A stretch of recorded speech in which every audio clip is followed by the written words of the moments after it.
साहिब, जिस परमेश्वर के विषय में कहा जाता है, त्वमेव माता च पिता त्वमेव, त्वमेव बंधु च सखा त्वमेव, त्वमेव विद्या च द्रविणम त्वमेव, त्वमेव सर्वम मम देव देवः। सबका मालिक, खुदा, अल्लाह, रब, गॉड, राम, परमेश्वर, ये सब एक ही है और जिसका वास्तविक नाम कबीर है। आइए पूर्ण परमात्मा कबीर साहिब के विषय में जानने का प्रयास करें। यजुर्वेद अध्याय 40 मंत्र 8 में लिखा है, कबीर मनीषी स्वयंभू परिभू व्यवधाता, अर्थात कबीर परमात्मा सर्वज्ञ है और अपने आप प्रकट होते हैं। वह सर्व ब्रह्मांडों के रचनहार हैं। काशी वाला धानक जुलाहा कबीर ही सत्पुरुष पूर्ण ब्रह्म परमेश्वर है। ये अनंत करोड़ ब्रह्मांड के विधाता हैं।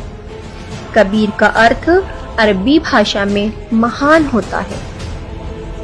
सतगुरु पूर्ण परमात्मा कबीर साहिब का परम प्राकट्य विक्रम संवत 1455 ज्येष्ठ सुदी पूर्णिमा सोमवार के दिन हुआ था। आकाश मंडल से सत्य पुरुष का तेज काशी, बनारस, उत्तर प्रदेश के लहरतारा तालाब में ब्रह्म मुहूर्त के समय कमल के पुष्प पर अवतरित हुआ था। उनके उस तेज से वह तालाब ज्योतिर्मय होकर जगमगाने लगा। फिर वो तेजपुंज एक बालक के रूप में परिवर्तित हो गया और जल के ऊपर खिले कमल पुष्पों पर हाथ पांव फेंकने लगा। यही बालक कबीर था, जो मृत लोक में शिशु रूप धारण करके आता है और जिसे वेदों में करवी देव कहा गया है। काशी के नीरू व नीमा जुलाहे दंपति की नजर जब उस कौतूहल करते अलौकिक बालक पर पड़ी तो वे उन्हें अपने घर ले आए। पूर्ण परमात्मा अमर पुरुष जब लीला करता हुआ बालक रूप धारण करके स्वयं प्रकट होता है, उस समय कंवारी गाय अपने आप दूध देती है, जिससे उस शिशु रूपी पूर्ण परमात्मा की परवरिश होती है। कबीर साहिब जिस समय प्रकट हुए, उस समय भारतवर्ष की राजनीतिक, धार्मिक एवं सामाजिक स्थिति चरमरा चुकी थी। हिंदू धर्म में जाति पाति, छुआछूत, ऊंच नीच का भयंकर दबदबा था। एक हिंदू दूसरे हिंदू का शत्रु था। समाज ब्राह्मण, क्षत्रिय, वैश्य व शूद्र इन 4 वर्णों में बटा हुआ था। ब्राह्मण वर्ण कर्मकांडी बनकर अपना उल्लू सीधा करने में व्यस्त था। कबीर साहिब के समय में मुस्लिम शासकों के कुशासन और पुरोहितवाद के अमानवीय अत्याचारों से जनता त्रस्त और परेशान थी। मंदिर मस्जिद, रोजा नमाज, पूरब पश्चिम, व्रत त्योहार, ईश्वर अल्लाह को भी लोगों ने बांट रखा था। पंडित मुल्लाओं की इस विभेदकारी साजिश का कबीर साहिब ने खुला विरोध किया। कबीर साहिब ने सांप्रदायिकता, रूढ़िवादी धार्मिक आस्थाओं, जाति व्यवस्था पर हमला कर सबको एक ही परमात्मा की संतान के तौर पर समझे जाने के लिए उस युग के आकाओं को विवश कर दिया था। उनका कहना था, न कोई गर्भ से वेद पढ़ के आता है और न सुन्नत करा के आता है। स्त्री अपने गर्भ को प्रसव काल में एक समान जन्म देती है। सभी मानवों के शरीर एक ही तरह के रक्त से बने हैं। फिर किस ज्ञान से लोग अलग अलग हुए? कबीर साहब कहते हैं, यदि तुम जन्मजात ब्राह्मण हो और ब्राह्मणी ने तुम्हें जन्म दिया, तो किसी अन्य मार्ग, मुख, नाक, कर्णादि से क्यों नहीं पैदा होकर आए हो? है मुसलमानों, यदि तुम अपने को जन्मजात मुसलमान मानते हो और मुसलमानी ने तुम्हें जन्म दिया है, तो माता के गर्भ से ही सुन्नत कराकर क्यों नहीं आए? कबीर साहब कहते हैं, हे भाई, ये दो जगदीश्वर कहाँ से आ गए? कहो किसने तुम्हें पागल बनाया? कबीर साहब दिल्ली के सुल्तान सिकंदर लोदी के समकालीन थे। वे संप्रदाय और रूढ़ियों की परवाह किए बिना खरी खरी बात कहते थे। एक समय कबीर साहब के सत उपदेश को सुनकर हिंदू तथा मुसलमान उनसे नाराज हो गए और सिकंदर लोदी के समक्ष उन्होंने कबीर साहब की झूठी शिकायत की। मुसलमानों ने कहा, कबीर कहता है मस्जिद में खुदा नहीं है, मैं ही खुदा हूँ। मांस खाने वाले पापी प्राणी हैं। सिकंदर लोदी ने कहा कि लाओ उस कबीर को पकड़कर। इतना कहना था कि 10 सिपाही गए और कबीर साहब को बांध कर लाए। कबीर साहब चुपचाप खड़े थे। सिकंदर लोधी ने पूछा, कौन है तू? बोलता क्यों नहीं? अपने आप को खुदा कहता है। तब कबीर साहब ने कहा, मैं ही अलग अल्लाह हूँ। इस सच्चाई से सिकंदर लोधी क्रोधित हुआ और उसने एक गाय के तलवार से 2 टुकड़े कर दिए। गाय को गर्भ था और बच्चे के भी 2 टुकड़े हो गए। तब सिकंदर लोधी ने कबीर साहब से कहा, यदि तू खुदा है तो इस गाय को जीवित कर दे, अन्यथा तेरा सिर भी कलम कर दिया जाएगा। कबीर साहब ने एक बार हाथ गाय के दोनों टुकड़ों को लगाया तथा दूसरी बार उसके बच्चों के टुकड़ों को लगाया। उसी समय गाय और उसका बच्चा जीवित हो गए। कबीर साहब ने गाय से दूध निकालकर बाल्टी भर दी। राजा सिकंदर लोधी कबीर साहब के चरणों में गिरकर क्षमा याचना मांगने लगा।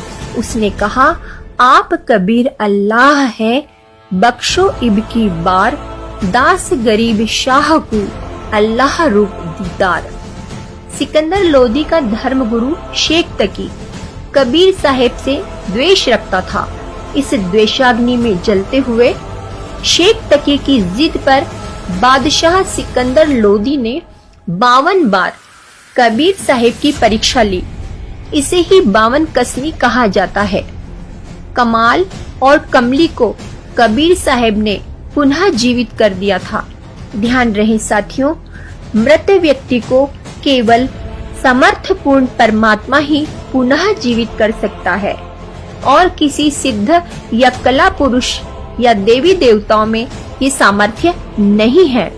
यदि ऐसा होता तो महाभारत के युद्ध में अभिमन्यु मृत्यु को प्राप्त हो गया तो कृष्ण सहित सभी पांडव विलाप करने लगे।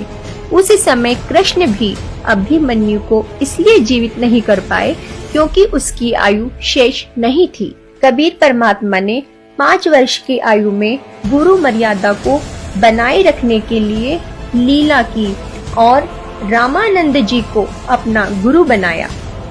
कबीर साहब वेदों के ज्ञान से पूर्व भी सतलोक में विद्यमान थे तथा अपना वास्तविक ज्ञान देने के लिए चारों युगों में प्रकट हुए।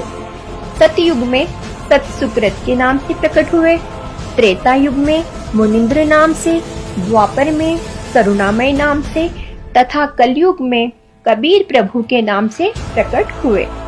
इसके अतिरिक्त अन्य रूप धारण करके कभी भी प्रकट होकर अपनी लीला करके अंतर ध्यान हो जाते हैं। जिन जिन पुण्यात्माओं ने परमात्मा को प्राप्त किया, उन्होंने बताया कि कुल का मालिक एक है।